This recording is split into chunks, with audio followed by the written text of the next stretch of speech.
앞뒤로도 우리 한번 인사할까요? 당신으로 인하여서 행복합니다. 시작. 네, 당신으로 인하여서 행복합니다.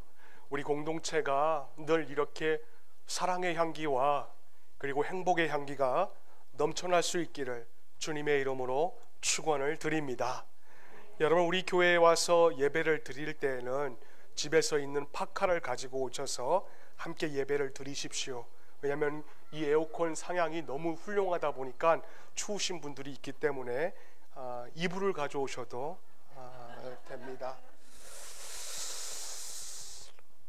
제 목양실에 가면은 맥스 루케이도라는 목사님께서 저술한 책자가 참 많이 있습니다. 제가 한 분의 책에 꽂히면은 그 저자의 책은 다 구매를 해야지만이 제가 직성이 풀려요. 그러니까 다른 건 다 양보해도 책만큼은 제가 양보를 못합니다. 근데 그 맥스 루케이도 목사님의 저술한 예수님처럼이라는 그 얇은 책자가 제 방에 꽂혀 있습니다. 그 책에 보시면 오늘 이 본문 마태복음 5장 43절부터 44절의 말씀과 연관되어서 제 마음에 감동을 주는 그런 이야기가 있어서 여러분께 좀 짧게 설교하고 짧게 소개하고 오늘 설교의 좀 포문을 제가 좀 열려고 합니다. 무슨 말이냐면 이제 그가 한 말입니다. 행복한 결혼에는 함께 거한다라는 의식이 있다. 남편은 아내 안에 거하고 또 아내는 남편 안에 거한다. 그곳에는 자상함이 있고 그곳에는 꾸준한 대화가 있다. 이건 하나님과의 관계도 마찬가지다. 그분과의 관계 속에서 기쁨을 품고 갈 때도 있고 또 상처를 안고 갈 때도 있으나 우리는 언제나 그분과 함께 걸어간다. 그리고 그분과 함께 가면 갈수록 믿는 자들은 그분을 점점 더 닮아간다. 제가 이 짧은 그 문맥에 맥스 루케이도 목사님의 그 책을 읽고 제가 이런 생각이 들었습니다. 뭐냐면은 정말 그런가 라는 거예요. 제 삶에 먼저 적용을 해봅니다. 저는 설교하기 전에 제 삶을 먼저 한번 들여다보아요.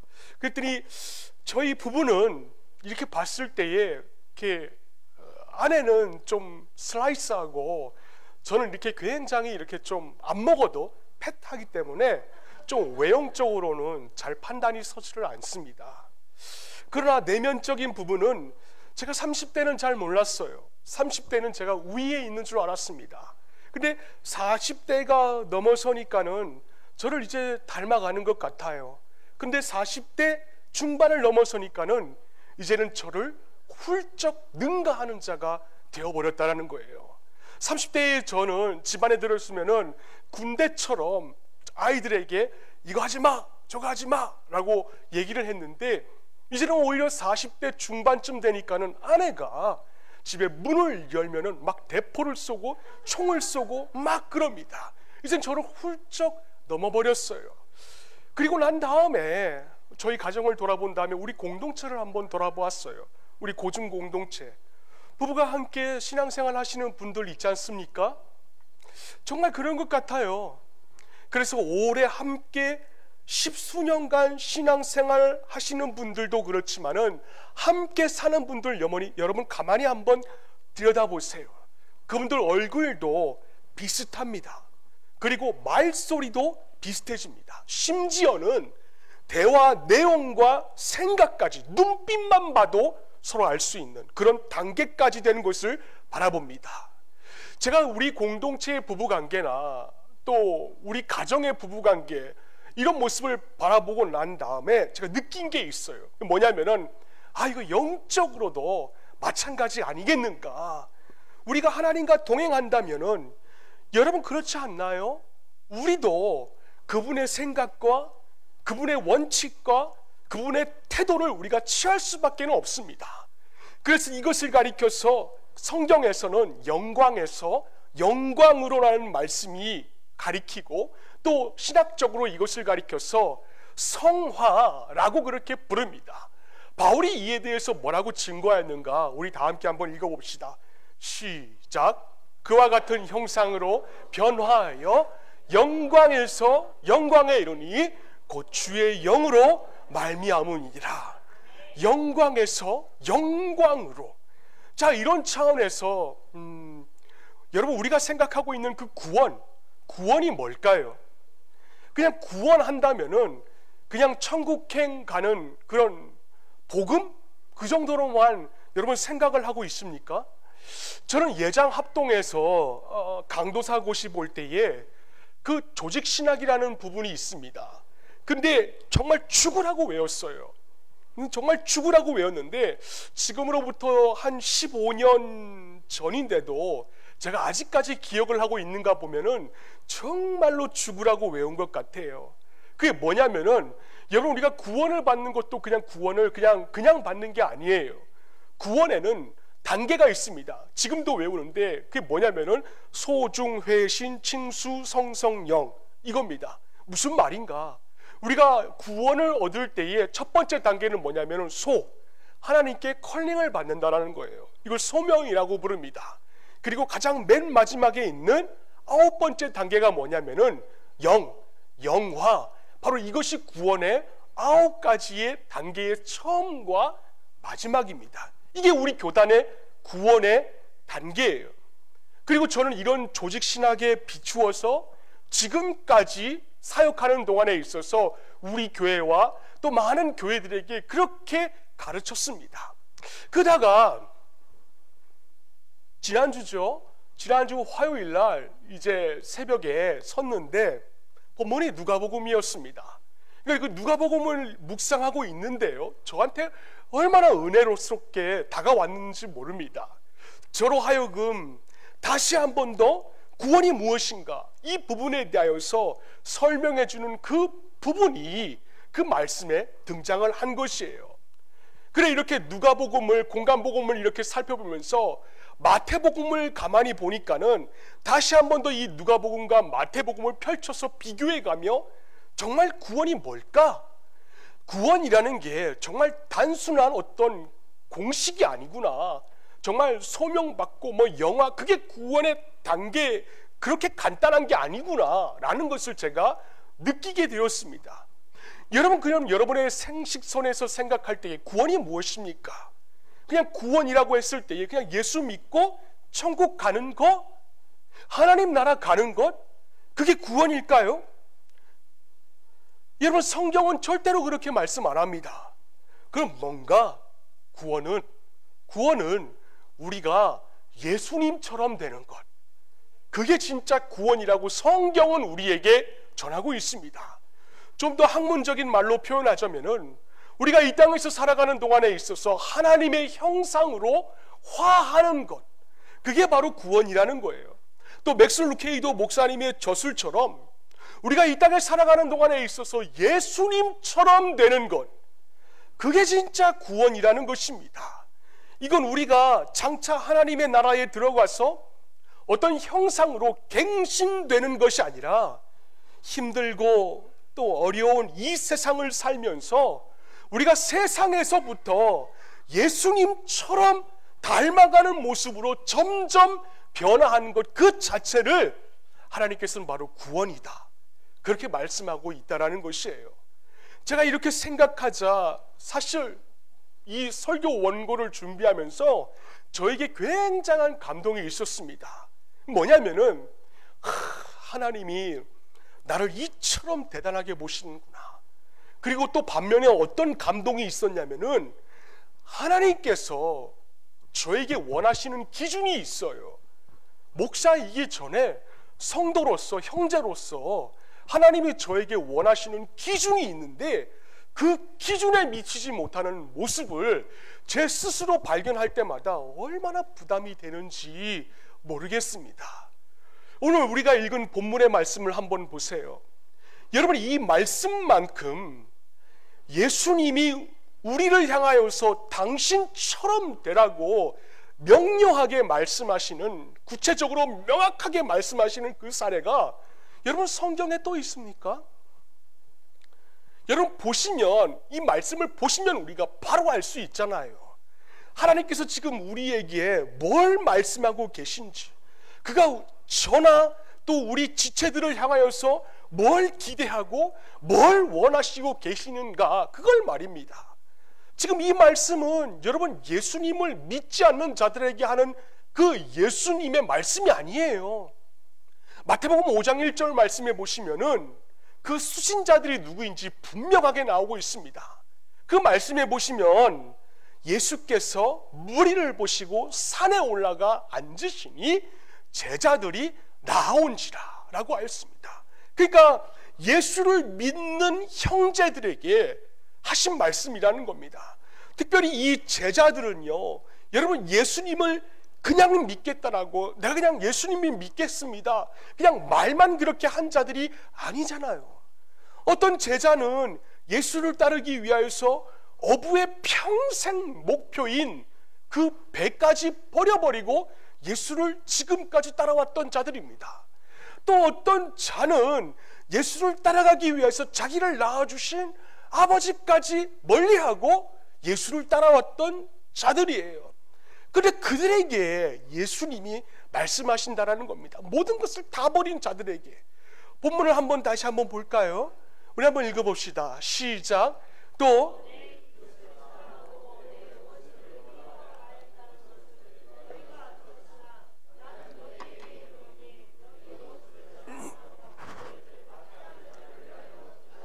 아멘입니다.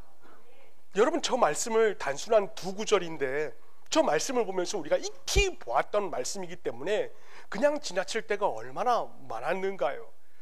여러분 왜 예수님께서 그 제자들에게 배를 버리고 아버지까지 버리고 지금까지 쫓아왔던 그 제자들에게 왜 예수님이 이런 말씀을 하셨는가라는 겁니다. 그 다른 것이 아니라 예수의 제자들이 예수의 가르침을 귀로 들었어요.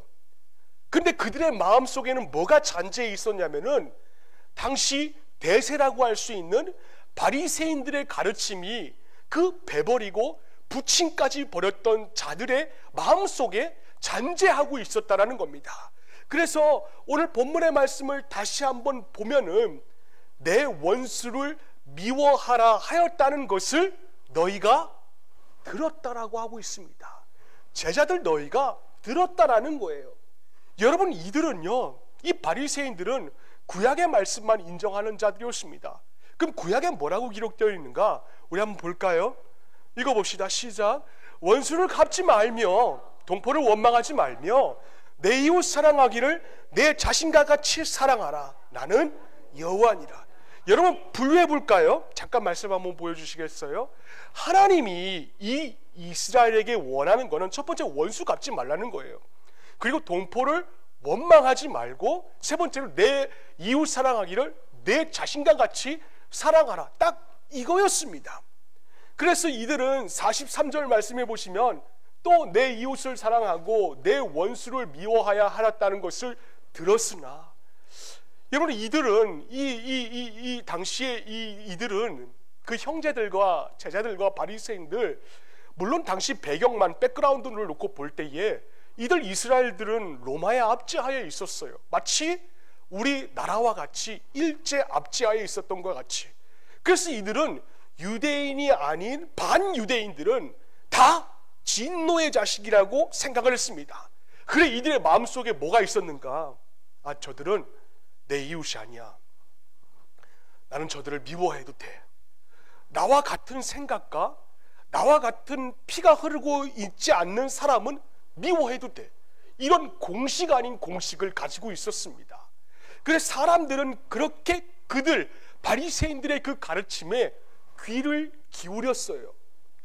여러분 여기서 한번 우리가 가만히 한번 생각해 보자고요.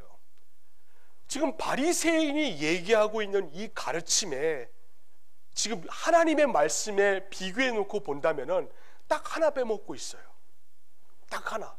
야 너희들 원수를 원수 갚지 말고 또 원망 갚지 말고 이웃 사랑하는 건 네 자신에게 하듯 해.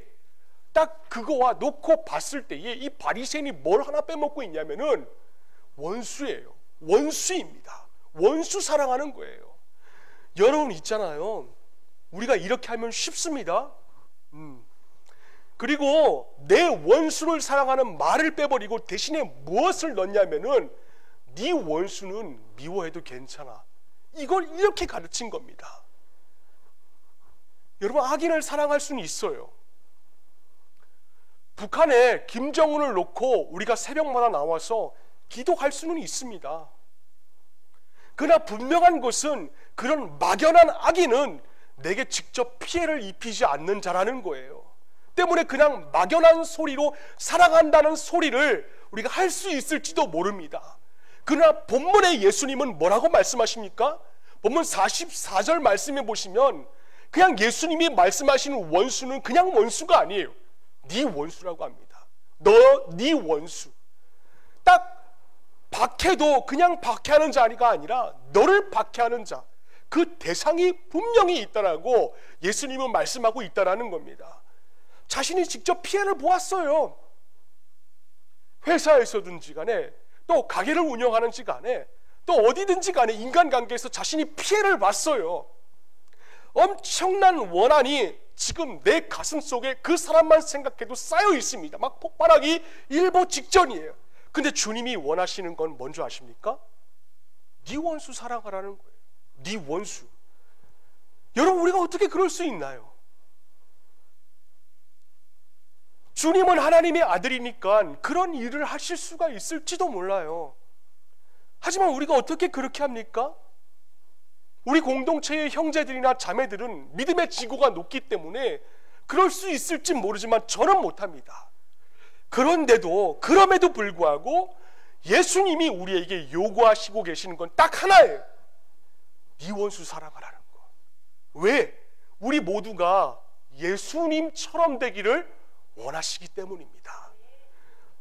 너는 나처럼 되어야 돼. 세상 사람이 바라보기에는 성냥갑 같은 좁은 집에서 살고 있지만 너의 이름을 아는 사람도 별로 없는 너는 무명의 존재이지만 너는 나를 닮아야 돼. 나는 너를 엄청나게 생각한단다.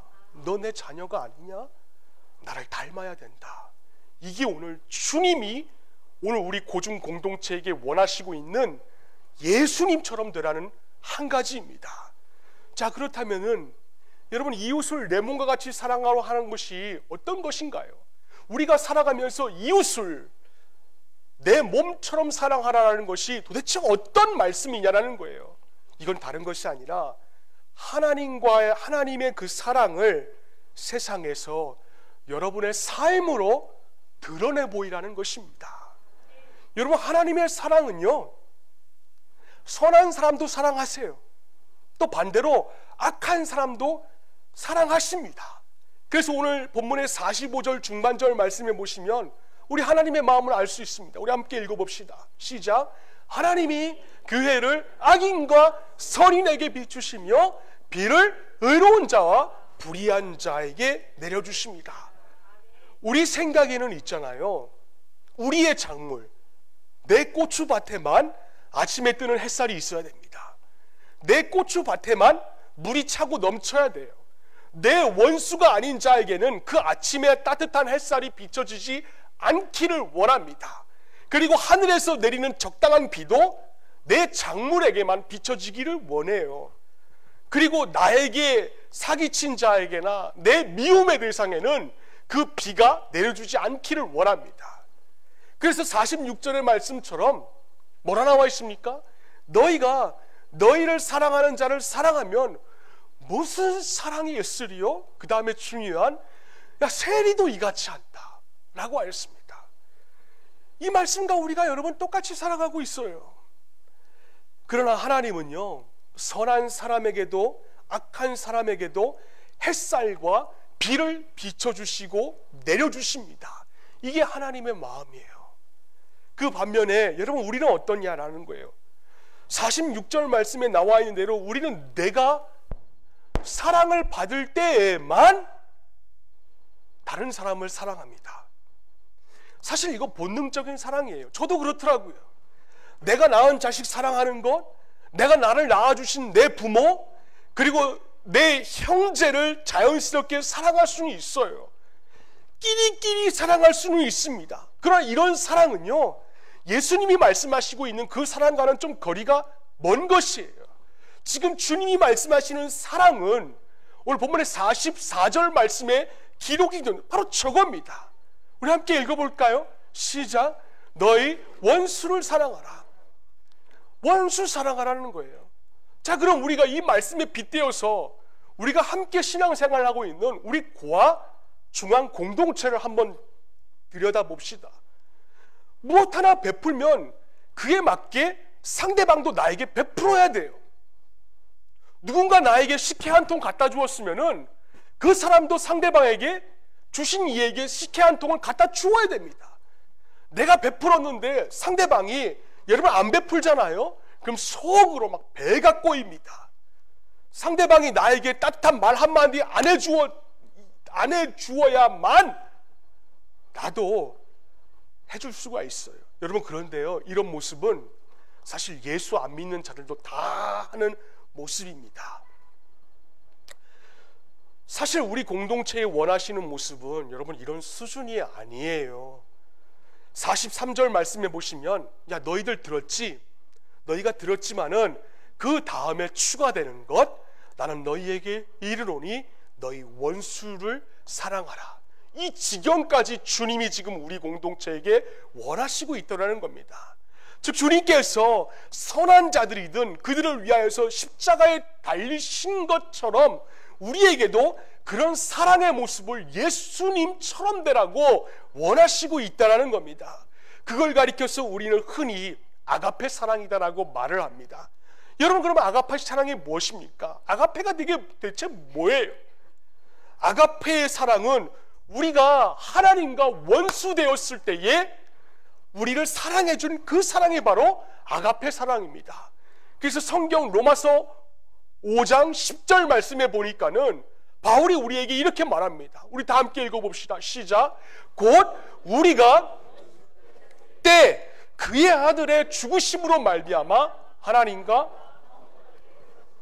우리가 원수 되었을 때예요. 우리와 관계가 좋아서 하나님의 아들을 예수 그리스도를 내어주신 게 아니라 우리가 원수 되었을 때 그때에 그분의 아들이 대신 죽었다는 겁니다. 때문에 아가페 사랑은 상대방이 베풀 때에만 내가 베푸는 사랑이 아니에요. 또 내가 먼저 베풀었는데 상대방으로 하여금 무언가 하나쯤은 기대하는 것, 그건 아가페 사랑이 아닙니다. 아가페는요, 그냥 주는 거예요. 그냥 주는 것. 10번, 100번 똑같은 죄를 범한 사람이라도 그냥 예수님처럼 긍휼히 여기는 거예요. 그리고 지금 2019년 8월 25일 오늘 오전 11시 45분에 원하시는 것도 예수님처럼 우리 공동체도 서로 사랑하라는 것입니다. 왜 그렇습니까? 이유는 딱 하나죠. 우리가 예수 믿고 하나님의 자녀가 되었기 때문입니다. 여러분, 그래서 로마서 8장 14절 말씀 우리 한번 읽어볼까요? 시작. 무릇 하나님의 영으로 인도함을 받는 사람은 곧 하나님의 아들이라고 하였습니다. 곧 하나님의 아들. 여러분, 아버지는 다 자식이 자기를 닮기를 원합니다. 나쁜 점은 버리기를 원해요. 하지만 좋은 점만 자기를 배우기를 원해요. 할 수만 있다면은 최선을 다하여서 자신의 좋은 점을 본받아서 세상에서 쓰임받는 사람이 되기를 원하는 게 바로 아버지의 마음입니다. 그래서 45절 전반절 말씀 우리 한번 읽어볼까요? 시작.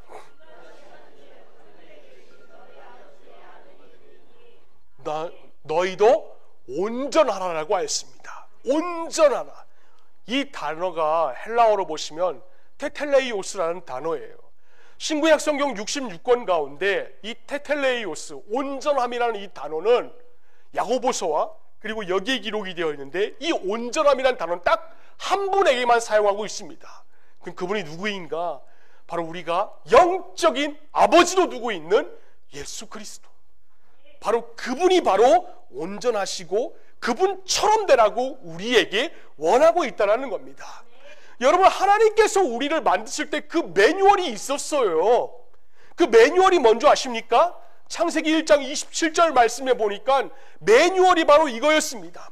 하나님이 자기 형상, 곧 하나님의 형상대로 사람을 창조하시되 남자와 여자를 창조하시고 라고 했습니다.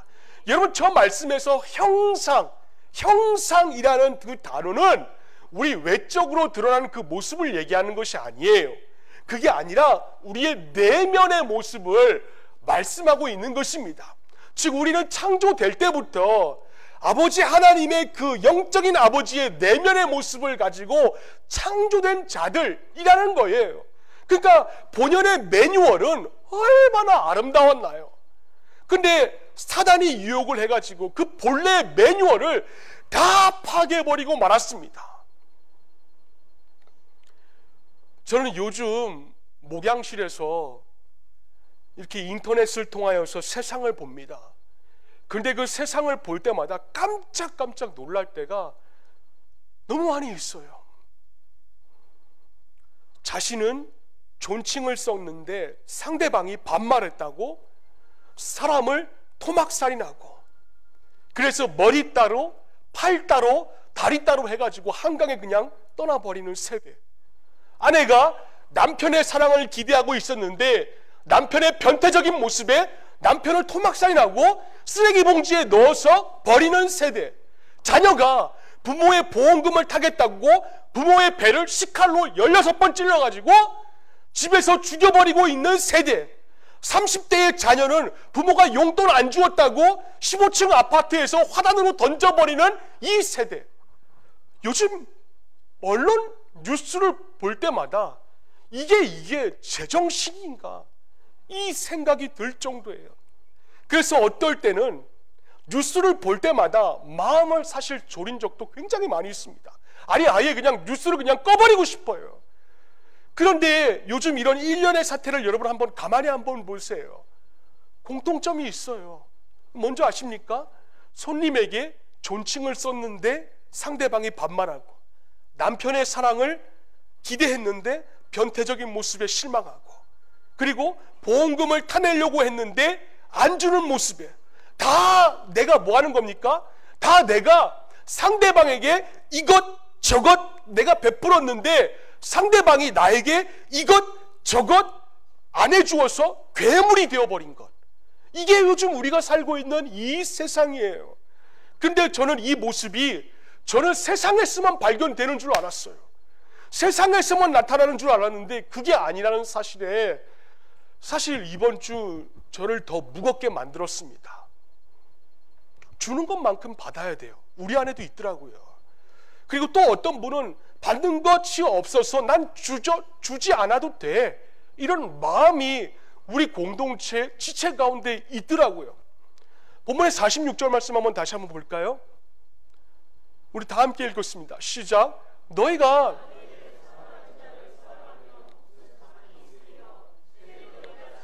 여러분, 세리도 그같이 아니한데요. 당시 세리는 자신에게 공납금을 더 바치는 자에게는 한없이 베풀었습니다. 소위 받는 것만큼만 하는 자였어요. 그래서 주님이 야, 세리도 그만큼 한다, 그걸 말씀하시는 거예요. 이거 여러분 예수님의 모습 아닙니다. 이건 마귀가 바라는 바예요.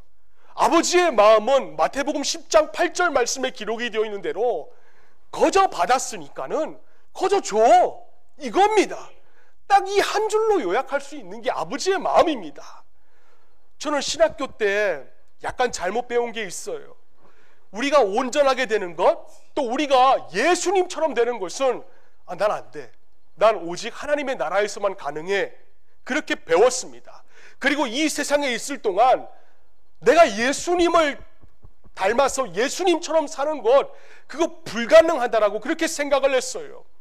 그렇기 때문에 얼마나 핑계하기 좋은 줄 아십니까? 우리는 무언가 잘 안 되잖아요. 그러면 우리의 머릿속에 어떤 성구가 지나가냐면은 주문처럼 읊조리는 마태복음 26장 41절의 말씀이 스크린샷이 됩니다. 마음으로는 원이로되 육신이 약하도다. 그래서 스스로 우리는 뭐 하는 건 줄 아십니까? 자기 합리화가 해요. 나 이만하면 됐어. 이 정도면은 저 사람도 감지덕지할 거야. 내가 하나 베풀었는데 저 사람도 나한테 식혜 한 통 줘야 돼. 이 자기 합리화를 해요. 그래서 나타나는 현상이 뭡니까? 여러분, 딱 우리 오늘의 모습 아닌가요? 딱 오늘의 모습.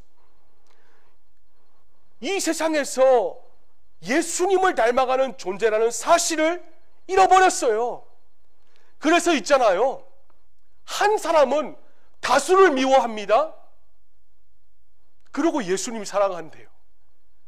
그리고 다수는 그 한 사람 때문에 내가 찬양을 못하겠어, 그렇게 고백합니다. 그리고 예수님 사랑한대요. 받는 것만큼 주지도 않으니까 난 받지도 않겠어. 여러분, 우리가 이런 모습 갖고 있지 않나요? 구원은 이 세상에서 우리가 예수님처럼 되는 것입니다. 원수가 굶주리는 것을 보면은 먹을 것을 여러분 그냥 갖다 줘야 돼요. 그리고 목마른 것을, 원수가 목마른 것을 보면은 그냥 마실 물 갖다 주면 되는 거예요. 거기에서 뭘 받겠다고 그러는 거는 세리도 그같이 한다라는 것입니다. 여러분, 이렇게 예수님처럼 되는 것은 우리가 마음이 움직여주기를 기다리면 안 됩니다. 명령에 순종하려고 하는 의지를 가지고 움직여야 돼요. 보세요, 누가 원수를 여러분 자연스럽게 사랑할 수가 있나요? 직장에서 나를 씹고 있는 과장, 나를 갈굼하고 있는 총무, 그런 자들 바라볼 때에 우리가 어떻게 자연스럽게 사랑할 수 있나요? 그런 사람은 아무도 없어요. 때문에 여러분, 그런 사랑을 기대하면 안 됩니다. 예수님께서 자기처럼 사랑하라는 것은 나도 실천해야지. 내가 예수를 믿는 자라면 적어도 작은 예수라는 것을 흉내라도 내야지. 그 마음을 가지고 우리가 의지적으로 순종할 때에 바로 그게 원수 사랑이라는 거예요. 자, 그럼 우리가 어떻게 하면 좋을까요? 딱 한 가지만 우리가 논해 봅시다. 우리가 그러면 어떻게 원수를 사랑할까? 딱 한 가지예요. 여러분, 이번 주 살아가실 때 버티는 순간순간마다 직장에서나 가정에서나 가게에서나 예수님이라면 어떻게 했을까? 그걸 묵상하세요. 그게 예수님처럼 되는 것의 첫 발자국입니다. 내가 살잖아요. 내가 살면 예수가 안 보여요. 반대로 내가 죽잖아요. 그럼 예수가 내 안에서 보입니다. 그래서 고린도전서 15장 31절 말씀해 보시면, 형제들아, 내가 그리스도 예수 우리 주 안에서 가진 바 너희에 대한 나의 자랑을 두고 단언하나니, 그 다음에 뭐라 그랬습니까? 나는 날마다 죽노라. 이거 자기 부인 이거 하나 요구하고 있어요. 여러분, 하나님께서 예수님에게 너 십자가 져 라고 할 때에 예수님께서 하나님에게 하신 말씀이, 하나님 제가요? 그런 말씀 안 했습니다. 비록 겟세마네 동산에서 피땀 흘려 기도는 했지만 하나님 제가요? 그렇게 말하지 않았어요. 그냥 그것이 하나님의 말씀이기에 그 말씀대로 순종하였습니다. 그게 바로 자기 부인이에요. 자기를 드러내지 않고 하나님을 드러내는 것.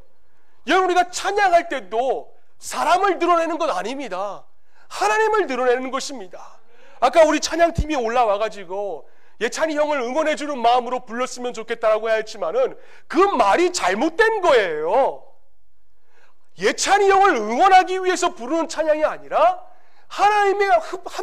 하나님의 마음에 들기 위하여서 우리가 찬양을 해야 된다라고 그렇게 얘기를 해야 되는 것입니다.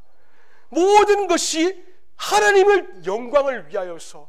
그래서 골로새서 3장 5절 말씀해 볼까요? 우리 한번 읽어봅시다. 시작.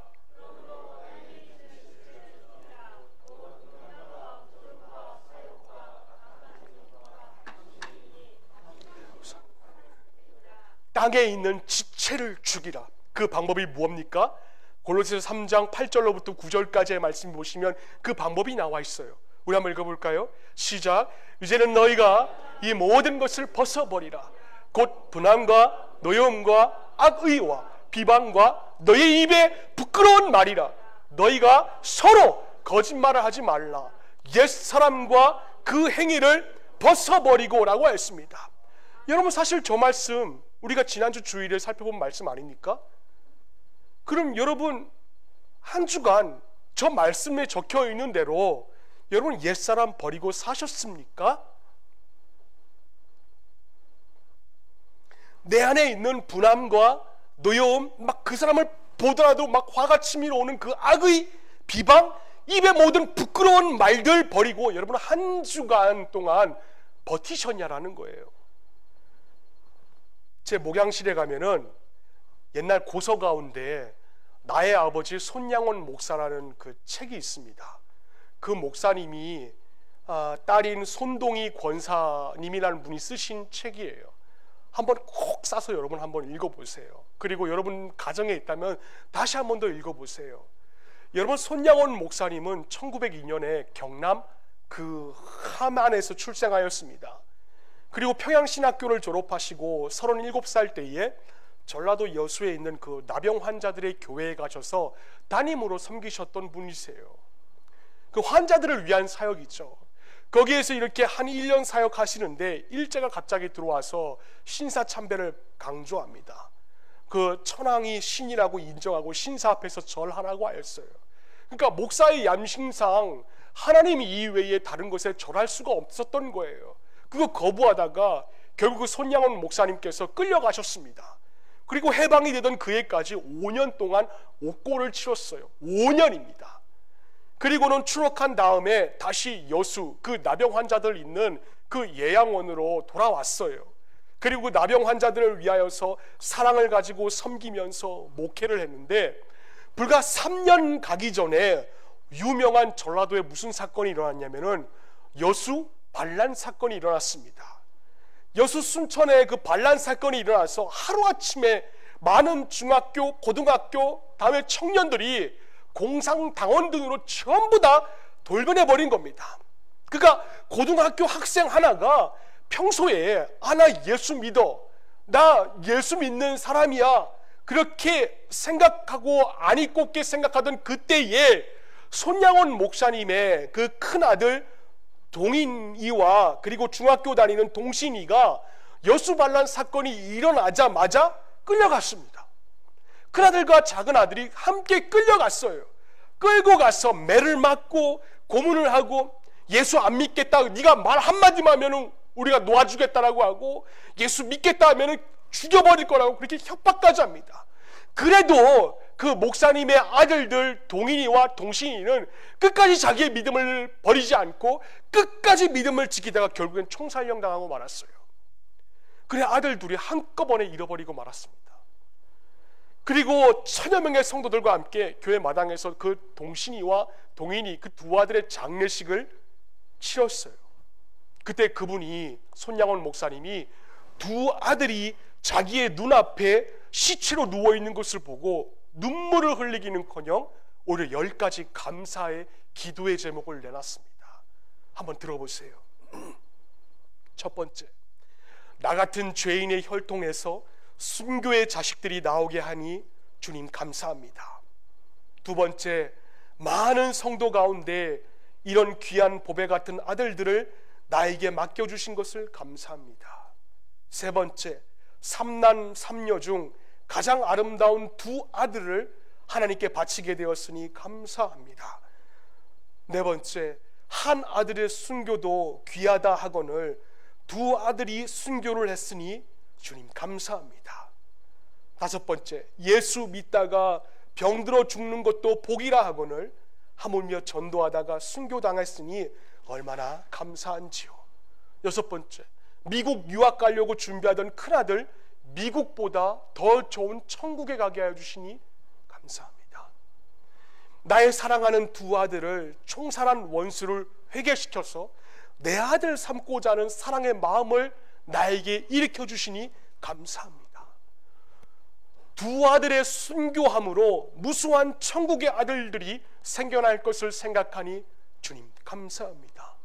아홉 번째, 역경 중에서 8가지 진리와 하나님의 사랑을 찾는 기쁜 마음, 여유 있는 믿음을 두 아들의 시체를 앞에 놓고 결단하게 해주시니 감사합니다. 마지막 10번째로, 나에게 분수에 넘치는 이런 과분한 큰 복을 내려주신 것은 부모님이 새벽마다 부르짖던 수십 년간의 눈물이 된 큰 결실이요, 날 사랑하는 나환자 자매들이, 형제들이 기도해준 그 성의의 열매로 알고 여러분 모두에게 감사합니다. 자기 두 아들이 시체로 누워있어요, 눈앞에. 그런데도 그는 10가지 감사를 하였습니다. 그런데 더 놀라운 것은 그가 아들의 장례하는 그 시간에 이미 원수를 용서하고 양아들을 삼겠다라고 하는 마음을 가졌다는 겁니다. 장례를 마쳤어요. 그리고 손동이라는 그 딸을 불렀습니다. 불러 앉혀놨고 목사님이 이렇게 말을 합니다. 일제시대에 5년간 동안 옥고를 치르면서 가족을 고생시켜가면서 감옥 생활을 견딘 것도 우상 숭배하지 말라고 제1계명과 2계명을 어기지 않으려고 할 일이었는데, 이제 원수를 놓고도 나는 하나님의 말씀대로 내가 살아야 된다. 그리고 그 딸, 그 동생을 설득시키는 겁니다. 아버지가 그러는 거예요. 그러니까 그 동생이 어떻게 합니까? 그 손동이 그 딸이 아버지 이런 말을 듣고 막 반 미쳐가지고 막 난리가 난 것이에요. 당시 중학교 다니는 그 딸이 그 아버지의 고백을 이해할 수 있겠냐라는 거예요. 자기 오빠를 죽인 자들인데 그 말을 이해할 수가 있겠냐는 겁니다. 반 미친 것처럼 그 동이가 막 원수를 갖겠다고 막 난리가 난 것입니다. 예수를 믿어도 별난 예수를 믿는다고. 그러자 그 목사님이 두 아들 그 시체를 앞에 놓고 동이 그 딸에게 이렇게 달래면서 이렇게 말합니다. 동이야, 성경 말씀을 자세히 한번 읽어보아라. 분명히 원수 사랑하라고 나와 있어. 그건 용서만 가지고 안 돼. 그 학생을 살려주는 것만으로도 부족해. 원수를 사랑하라고 했으니까 사랑하기 위해 내 아들로 삼아야 돼. 너 이거 꼭 기억해야 돼. 여러분, 우리 공동체에 이런 사랑 가능합니까? 가능하지 않습니다. 그러나 하나님의 말씀으로 살아야 돼. 나는 하나님처럼, 예수님처럼 되어야 돼. 나는 예수 그리스도의 아들이고 딸이야. 하나님이 원수를 사랑하라고 했어. 그 하는 것을 우리가 신중하게 받아들이는 사람은 우리 사람의 본능을 뛰어넘어서 우리 감정을 극복하고 이런 예수님처럼 우리가 살 수가 있는 것입니다. 여러분, 그래도 아니야. 그래, 그건 이상일 뿐이야. 그건 예수만이니까 가능한 것이지. 그렇게 생각하는 사람들은 1년 365일 그렇게 살고 종지부를 찍습니다. 여러분, 그거는요 성령의 음성이 아닙니다. 그거는 마귀의 음성입니다. 하나님이 말씀하셨습니다. 빌립보서 4장 13절 말씀 우리 다 함께 읽고 마치겠습니다. 시작. 내게 능력 주시는 자 안에서 내가 모든 것을 할 수 있느니라. 할렐루야. 이번 한 주간 동안에 있어서 내게 능력 주시는 자 안에서 내가 모든 것을 할 수 있다는 이 믿음을 가지고 여러분, 원수까지도 사랑하고 또 이웃까지도 사랑하여서 예수님처럼 우리가 함께 사랑을 드러낼 수 있는 우리 고중 공동체가 될 수 있기를 주님의 이름으로 축원을 드립니다. 잠깐 기도하겠습니다.